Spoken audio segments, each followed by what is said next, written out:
大家好，今天我们来学习汉语。汉语แปลว่าภาษาจีนมื้อนี้เรามาเรียนการอ่านภาษาจีนหรือว่าการออกเสียงภาษาจีนก่อนอื่นต้องรู้จักว่าภาษาจีนประกอบมี2ภาคส่วนคือฮั่นจื่อและพินยินฮั่นจื่อแม่นตัวอักษรจีนหรือว่าตัวหนังสือจีนเนาะตัวหนังสือจีนที่ว่าขีดเทื่อละขีดเนาะเวลาเขียนตัวเสียงหรือว่าตัวพินยินเขาจะอ่านว่าฮั่นหยูได้มาจากไสได้มาจากการประกอบสร้างของพยัญชนะสระและวรรณยุกต์พยัญชนะจีนมีทั้งหมด21ตัวมาเบิงการออกเสียงแถวที่1ปัวพัวมัว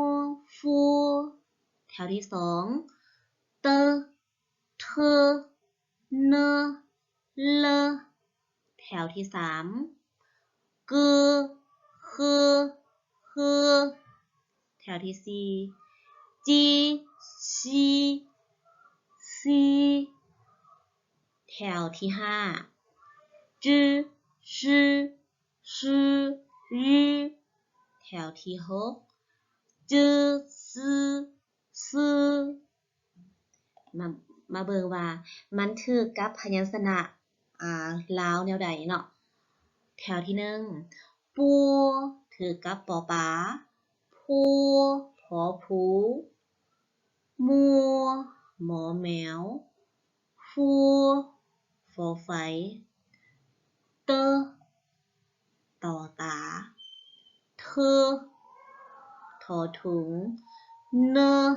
นอนกเลลอลิงกกอไก่คือคอควายคือหอเหือนจีจอจอกชีซอสร้างซีซอสร้างจื้อจอจอกแต่ว่าการออกเสียงตัวอักษรจีนทั้ง4ตัวนี้เวลาออกเสียงต้องกองปลายลิ้นขึ้นหน่อยนึงเนาะตัวอย่างว่าจื้อชื่อชื่อยือแถวสุดท้ายจื้อตัวจอจอกซื่อซอสร้างซื่อสอเสืออันนั้นแม่นการออกเสียงพยัญชนะทั้ง21ตัวนอกจาก21ตัวแล้วพยัญชนะยังมีพยัญชนะพิเศษอีก2ตัวพยัญชนะพิเศษย้อนว่ามันจะสามารถออกเสียงเป็นพยัญชนะก็ได้และสระก็ได้เพิ่นจึงจัดเป็นพยัญชนะพิเศษนี่เรามาทำความรู้จักสระเดียวอาโอ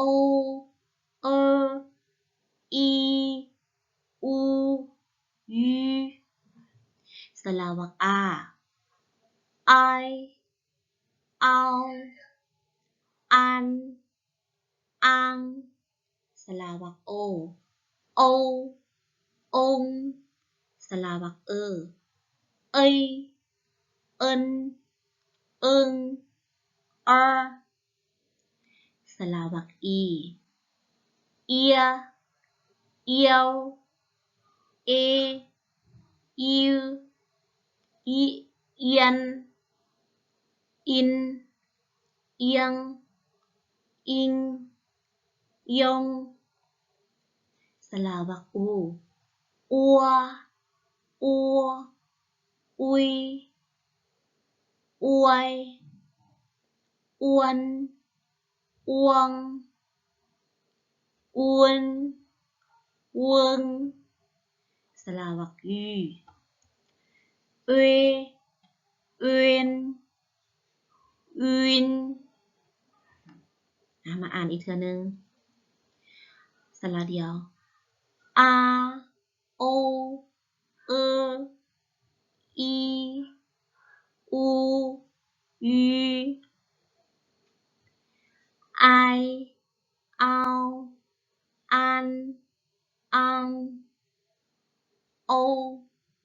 อง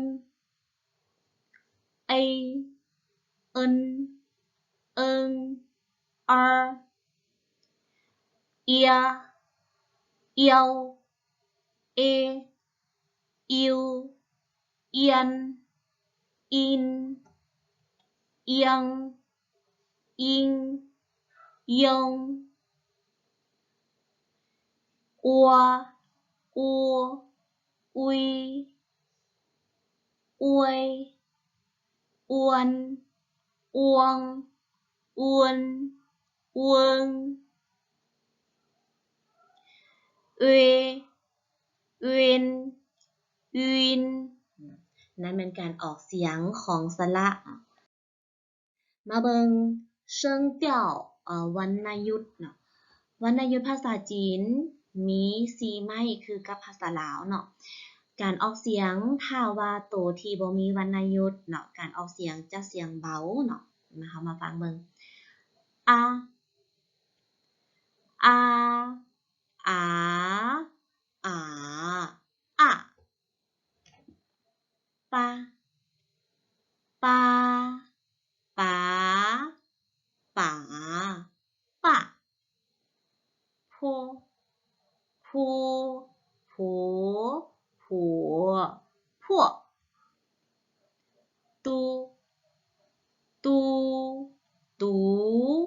ตูตู่ทีทีทีถีที่กึกึกึกึกึคือคือคือนั่นแม่นการออกเสียงวรรณยุกต์เนาะ